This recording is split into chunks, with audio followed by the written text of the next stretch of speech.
بسم اللہ الرحمن الرحیم۔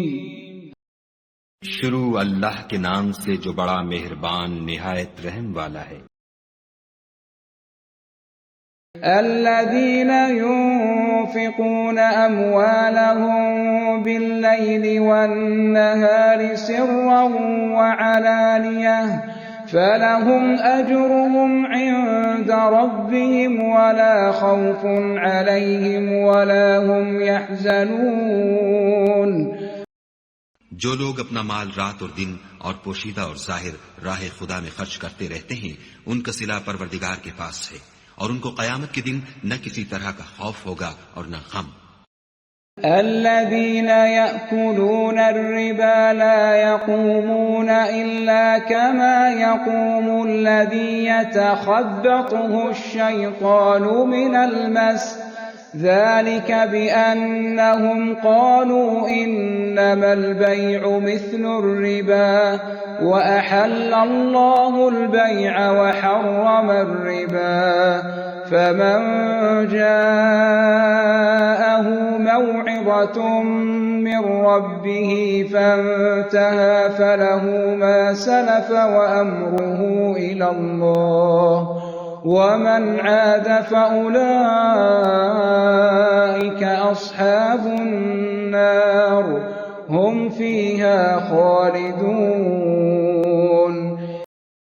جو لوگ سود کھاتے ہیں وہ قبروں سے اس طرح حواس باختہ اٹھیں گے جیسے کسی کو جن نے لپٹ کر دیوانہ بنا دیا ہو، یہ اس لیے کہ وہ کہتے ہیں کہ سودا بیچنا بھی تو نفع کے لحاظ سے ویسا ہی ہے جیسے سود لینا، حالانکہ سودے کو خدا نے حلال کیا ہے اور سود کو حرام۔ تو جس شخص کے پاس خدا کی نصیحت پہنچی اور وہ سود لینے سے باز آ گیا تو جو پہلے ہو چکا وہ اس کا، اور قیامت میں اس کا معاملہ خدا کے سپرد۔ اور جو پھر لینے لگا تو ایسے لوگ دوزخی ہیں کہ ہمیشہ دوزخ میں جلتے رہیں گے۔ يمحق اللہ الربا ويربي الصدقات واللہ لا يحب كل كفار اثیم۔ خدا سود کو نابود یعنی بے برکت کرتا اور خیرات کی برکت کو بڑھاتا ہے، اور خدا کسی ناشکرے گناہ گار کو دوست نہیں رکھتا۔ ان الذين آمنوا وعملوا الصالحات واقاموا الصلاة وآتوا الزكاة لهم اجرهم عند ربهم ولا خوف عليهم ولا هم يحزنون۔ جو لوگ ایمان لائے اور نیک عمل کرتے اور نماز پڑھتے اور زکوٰۃ دیتے رہے، ان کو ان کے کاموں کا صلہ خدا کے ہاں ملے گا، اور قیامت کے دن ان کو نہ کچھ خوف ہوگا اور نہ وہ غمناک ہوں گی۔ یا ایھا الذین آمنوا اتقوا اللہ وذروا ما بقی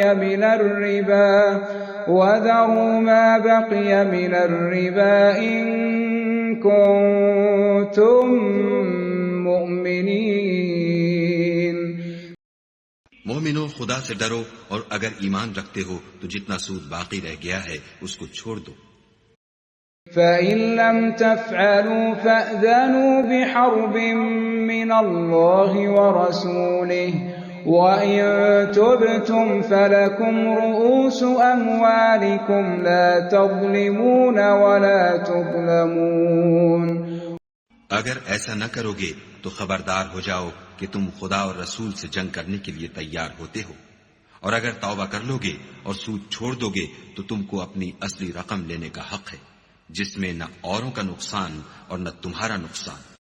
وَإِن كَانَ ذُو عُسْرَةٍ فَنَظِرَةٌ إِلَى مَيْسَرَةٍ وَأَن تَصَدَّقُوا خَيْرٌ لَّكُمْ إِن كُنتُمْ تَعْلَمُونَ۔ اور اگر قرض لینے والا تنگ دست ہو تو اسے کشائش کے حاصل ہونے تک مہلت دو، اور اگر زر قرض بخش دو تو وہ تمہارے لیے زیادہ اچھا ہے، بشرطے کہ سمجھو۔ وَاتَّقُوا يَوْمًا تُرْجَعُونَ فِيهِ إِلَى اللَّهِ ثُمَّ تُوَفَّى كُلُّ نَفْسٍ مَّا كَسَبَتْ وَهُمْ لَا يُظْلَمُونَ۔ اور اس دن سے ڈرو جب کہ تم خدا کے حضور میں لوٹ کر جاؤ گے، اور ہر شخص اپنے اعمال کا پورا پورا بدلہ پائے گا، اور کسی کو کچھ نقصان نہ ہوگا۔ ایک مسلمان کے لیے یہ بہت ضروری ہے کہ وہ صرف قرآن کی تلاوت ہی نہ کرے، بلکہ یہ بھی سمجھے کہ قرآن پاک کیا پیغام دیتا ہے۔ اگر آپ اس بابرکت سفر کا حصہ بننا چاہتے ہیں تو چینل کو سبسکرائب کیجئے اور اس پیغام کو دوسروں تک پہنچانے میں ہمارا ساتھ دیجیے۔ قرآن پاک کی مکمل تلاوت بما ترجمہ سننے کے لیے ہماری مکمل پلے لسٹ موجود ہے، جس کا لنک اوپر دیا گیا ہے۔ آپ وہاں سے شروع سے آخر تک آسانی سے سن سکتے ہیں۔